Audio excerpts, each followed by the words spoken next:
My name's Graham Parker and you're watching the Hoof GP, which is me. In this episode we're bringing comfort back to this cow who has bruising on her foot because of overgrowth and this stuff, concrete.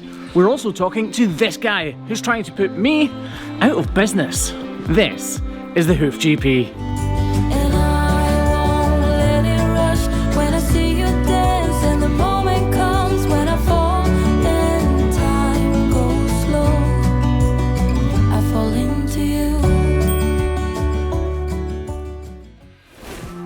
So this cow doesn't have something that you guys might think is a huge problem, but to her, it's a real issue. Just before we get going, by the way, one of the best things...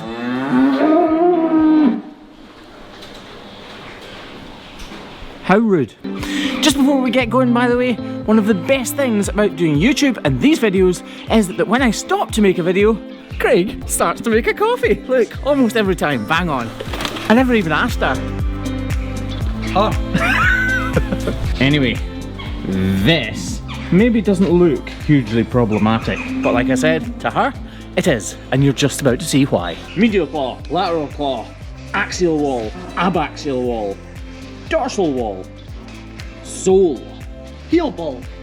Yes, Craig, that is the heel bulb. So if we look side on, you can see the bother here, there's a step, and experience tells me that that's causing a problem that I'm just about to talk about. You may be thinking that bruising isn't a big issue, but I can assure you it is. Imagine if you had a big bruise on your bum and had to sit down on it over and over and over again. That's not going to be a very enjoyable day, just like the cow having to step on her bruised hoof over and over again. You see it's starting to emerge. So this is sole hemorrhaging. It's bruising. It's bleeding from the corium inside. Just like when you guys bash yourself on something really hard or are constantly hitting something with the palm of your hand or the ball of your foot or your knee or whatever, cows form bruises. And a bruise is basically just an ulcer in its very early stages. It's when the corium is bleeding into the sole horn and it's causing pain. Pretty much all bleeding causes pain. This bruising can lead to ulceration right here. And that's a massive problem for cows housed on concrete. But there is a way to get around that problem. So I've come down to Adam Quinney's farm, which is just outside Birmingham. This isn't a boring one, it's a really important one. And it's all about how farmers are trying to put hoof trimmers out of business. Well, of course they're not actually. What they're doing is they're making the environments for these cows as comfortable as they possibly can. And sometimes it means that the cows or bulls or bullocks or heifers don't need trimmed at all. These farmers have a way of replicating the fields. Kind of. They have a way of making sure that bruising is not affecting their cows or cattle or bulls or whatever we want to call them, and they have a way of making sure that their investment is being put to good use. So we are down here at Adam Quinney's farm, and this is Adam Quinney, funnily enough. Good morning. So we're down here to see what Adam's doing to better look after his cows and make them as profitable as possible through increased comfort and easier management. What you've come to look at today is the slatted yards. We made a decision about 10 years ago to put a slatted yard in because straw was getting more expensive, it wasn't available, a lot of tree planting in my area, so using up arable land. So we decided to go to a slatted yard. The first year, and we chose the concrete slats down here. The whole pen is slatted with a concrete slat, and it's got a gap in between like that far apart for the muck to go through. So basically what we did was, with these floors here were bare concrete, and we found several things. One, the cattle slipped, and so therefore they didn't have confidence to get up to come to the manger to eat. They also got sore feet, which is not good because we want them to be sound on their feet. So we approached Easyfix and they said, these rubber mats will last over a decade. And I went, oh yeah. And guess what? They're as good a nick now almost as when we put them down 10 years ago. It's given the cattle confidence to stand up, they're not slipping, they're comfortable to lie down, they're performing better. We're probably doing 1/4 kilogram a day more in weight gain than before we had the rubber. So yes, it was expensive, but we've got healthier, better performing cattle because of it. So this pen was much fuller. There was about 18 cattle in here to start off with, and it's coming to the end of our season. They've had a winter on here and their feet are fantastic. So one of the major points that Adam just touched on there is rubber's expensive, it's not cheap. I would say it's very cost effective, but when you first go to put rubber in, it seems expensive. And I'll be honest, I used to fit this rubber and there were a couple of issues when I used to fit it. Namely, it used to go extremely slippy after a couple of years. But as Adam's just said, this has been down for years now, and I can see that I would say 80 to 85% of the grip's still there, probably? Well, it started off originally, we were doing bed and breakfast for other people. Okay. We had a small suckler herd, and over the years we built that suckler herd. I spend a lot of time off the farm doing other farm-related businesses. That's one reason why I went for the slatted yard, because I wanted to leave here at 8 o'clock in the morning to go to my day job, and so not having to bed made it easier.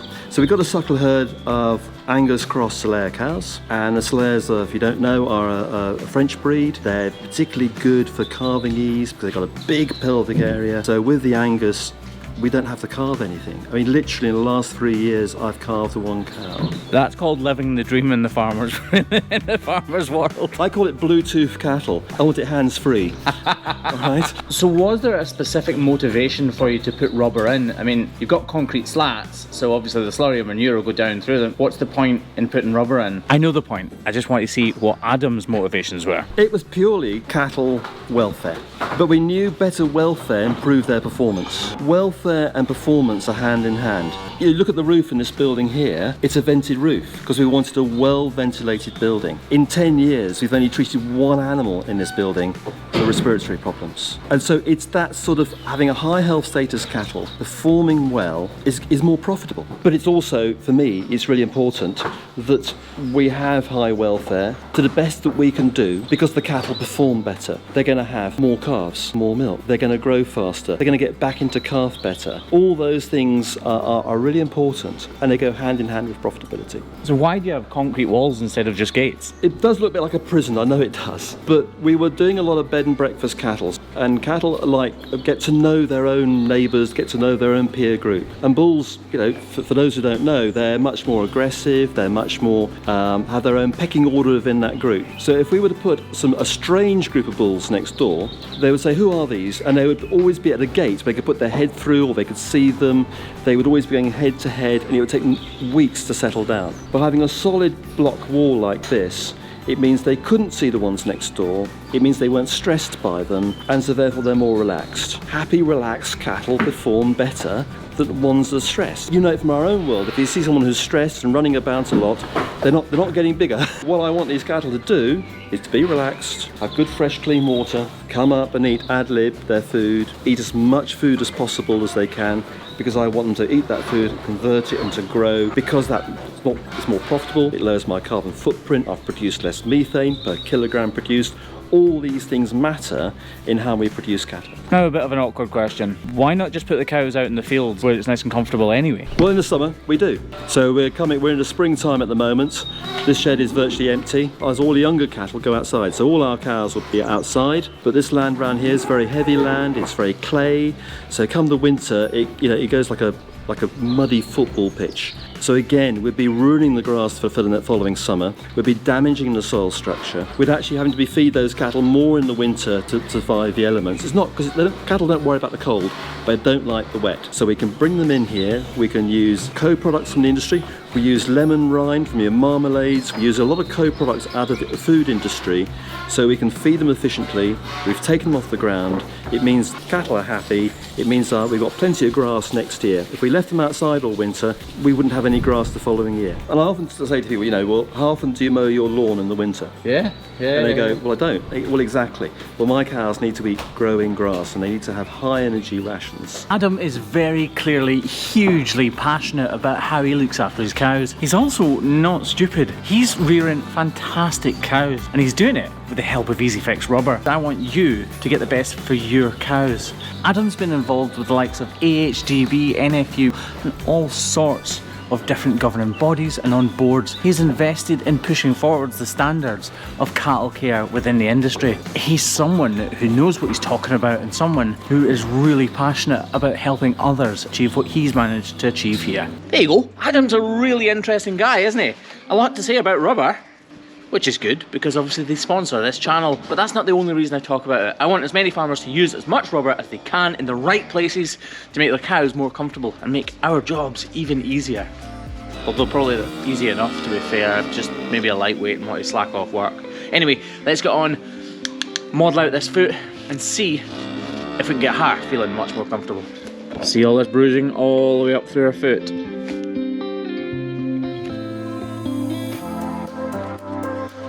Now we are getting rid of the bruising by leveling up the 2 feet and balancing out the weight distribution.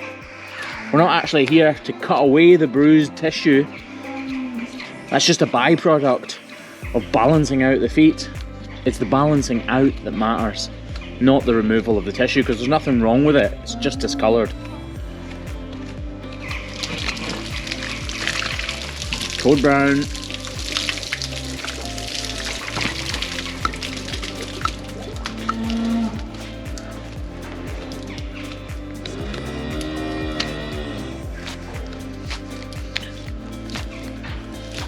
You see, there was too much weight on this part of the foot, and that's why it's all bruised and hemorrhaged. This part isn't taking enough weight, so we've left this nice and high, so all the weight, well, not all of the weight, but probably about 55% of the weight will go onto here, leaving 45 on here, and this, a little bit of room to breathe.